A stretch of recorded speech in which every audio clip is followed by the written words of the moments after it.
beaucoup, Madame la Présidente. Mesdames et Messieurs, merci beaucoup de votre présence. Et en plus, merci beaucoup de la présence et participation active du Conseil orientation de Géopragma. Et nous espérons à l'avenir qu'on pourra développer nos coopérations dans un espace très amicaux et avec bénéficier des experts comme aujourd'hui, puisqu'aujourd'hui ce sont des experts de haute qualité qui sont intervenus pour développer et partager ces connaissances avec nous. Puisque je suis chargé de faire une conclusion, ma mission aussi n'est pas très simple. Dans ce cas-là, je vais essayer dans les meilleurs possibles. La géosociologie s'enrichit d'une analyse des réseaux humains transnationaux. Parmi ces réseaux, les plus anciens, voire même antiques, on trouve les diasporas. Il existe déjà des analyses géostratégiques des diasporas, tandis que la recherche théorique sur le concept de diaspora est relativement récente et assez riche. La diaspora ne devient un concept utile que si la dispersion de la population est vécue comme celle d'un même peuple, ou qu'elle s'accompagne de maintien de liens objectifs ou symboliques d'ordre culturel, politique ou caritatif entre les groupes dispersés en situation de minorité, où se maintient une forme de solidarité culturelle, sentimentale ou politique, plus ou moins active entre les différents établissements du peuple.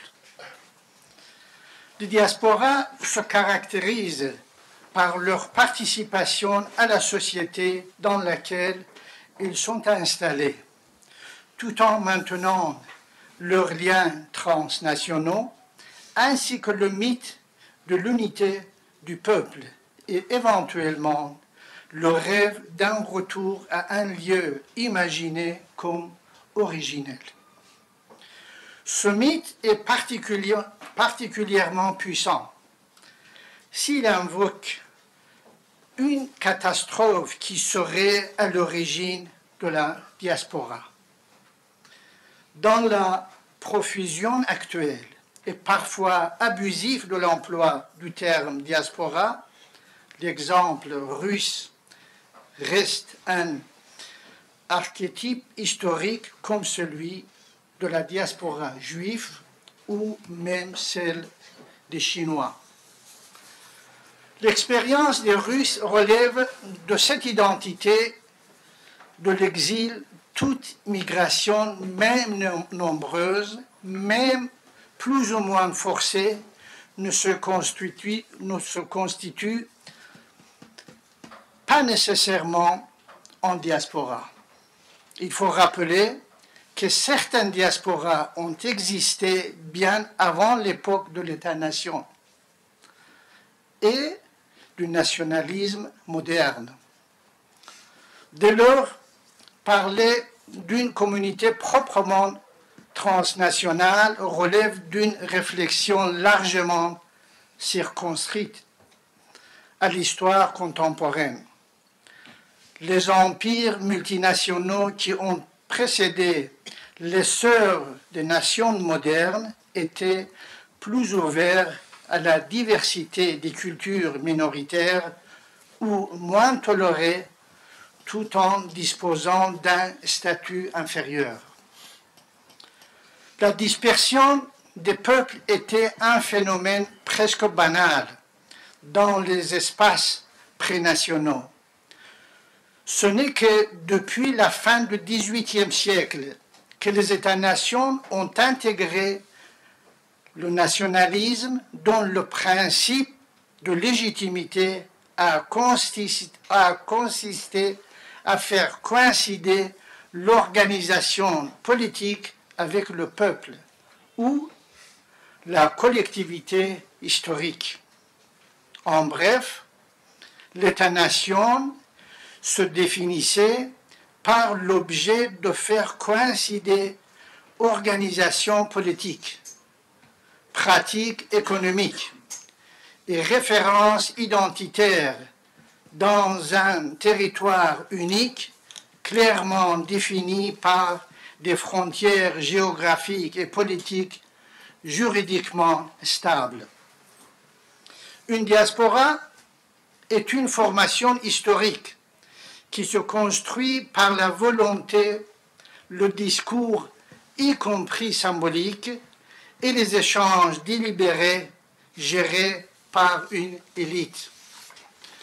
Les membres des catégories sociales de niveau culturel élevé disposent des moyens matériels et intellectuels nécessaires pour garder des contacts directs avec les établissements dispersés du peuple. C'est grâce au leadership de ces élites que la culture de diaspora est maintenue et propagée. Les professions intermédiaires, commerçantes ou intellectuelles favorisent également le maintien des liens qui constituent le tissu relationnel de leur métier, ainsi que les bénéfices fondés sur le réseau économique, familial et professionnel.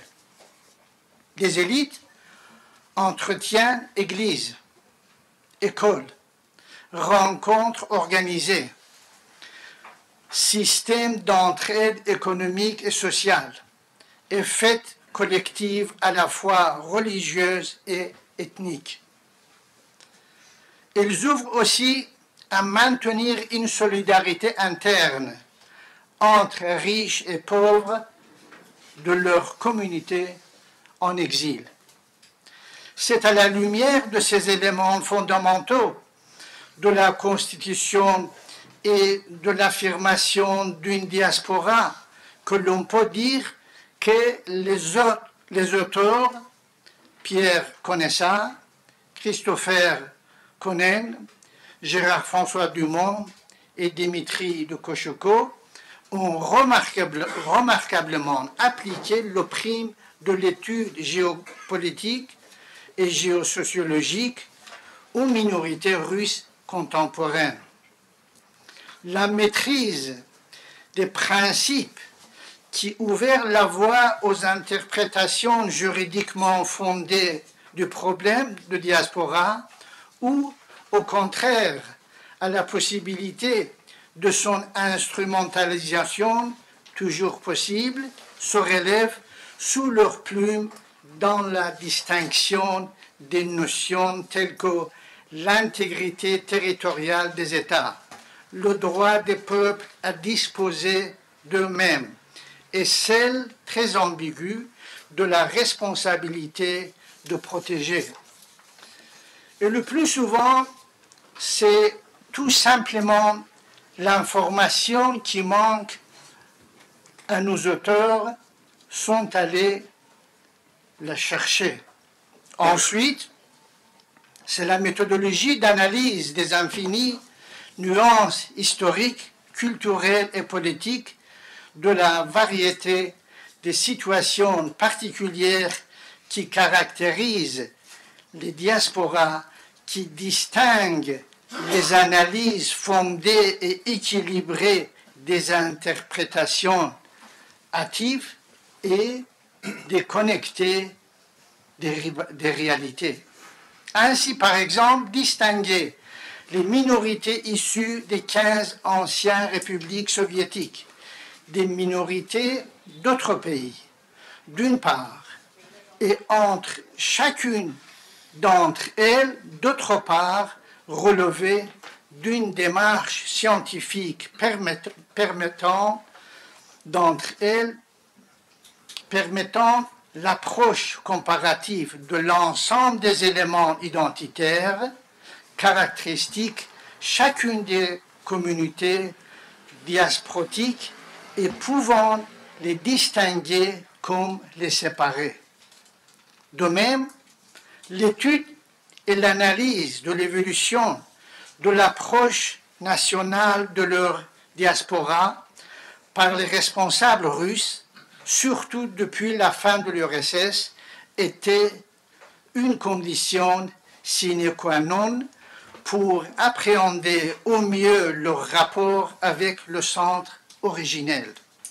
Le point sur l'achèvement de processus, notamment avec la notion de monde russe, éclairait précisément l'évolution de cette perception du point de vue de Moscou, tout comme le rappel bientôt du croisement de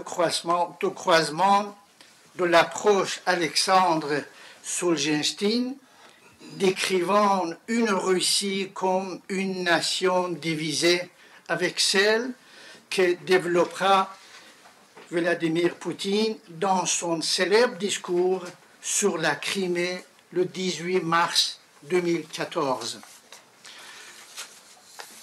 L'historiographie rappelle que deux sortes d'immigration successives ont été constitutives de diaspora historique.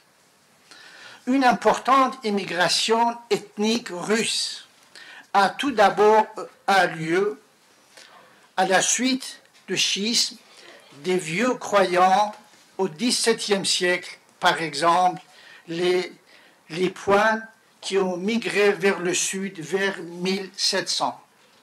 Des communautés russes ethniques qui ont immigré en Transcaucasie à partir de 1841, puis au Canada à partir de 1899, ont également immigré en tant que dissidents religieux fuyant l'autorité du pouvoir central.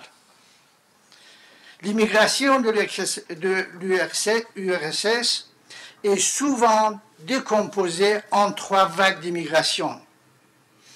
Il s'agit de la première vague, ou vague blanche, qui est partie pendant la révolution communiste de 1917, et la guerre civile qui a suivi, de la deuxième vague qui a immigré pendant et après la Seconde Guerre mondiale, et de la troisième vague qui a immigré dans les années 1950, 1960, 1970 et 1980. Le cas ukrainien est tout à fait éclairant d'une situation de confrontation entre l'enracinement d'une communauté, de l'ingérence extérieure de nature géopolitique. Ainsi, il a fallu attendre la réaction russe en Géorgie, dans les régions abkhazes et ossètes, pour que tout le travail d'influence en faveur des révolutions de velours d'origine occidentale et plus précisément américaine apparaissent progressivement en pleine lumière. En Ukraine, en 2004, puis en 2013, l'infiltration s'est retrouvée au cœur des forces en action pour obtenir un renversement historique par la propagande. La Géorgie et la Kirghizistan ont été de la même manière ouverts aux États-Unis. En Ouzbékistan, on a mis à l'épreuve la variance religieuse de cette invasion, mais sans succès. Cependant, le virus de la stratégie de retournement par le biais de la religion, en particulier l'islam, est toujours à l'ordre du jour dans la communauté des États indépendants. Compte tenu des antécédents de cette stratégie, qui visait la montée des groupes extrémistes de Daghestan et en Tchétchénie, cette région montagneuse continue à être une épine pour la Russie. Nous pouvons remercier nos intervenants, Pierre Conessa, Christophe Konen, Gérard-François Dumont et Dimitri de Kochoko, d'avoir contribué à éclairer de leurs connaissances et leurs expériences la complexité de cette problématique des minorités russes hors de Russie. Je vous remercie de votre attention.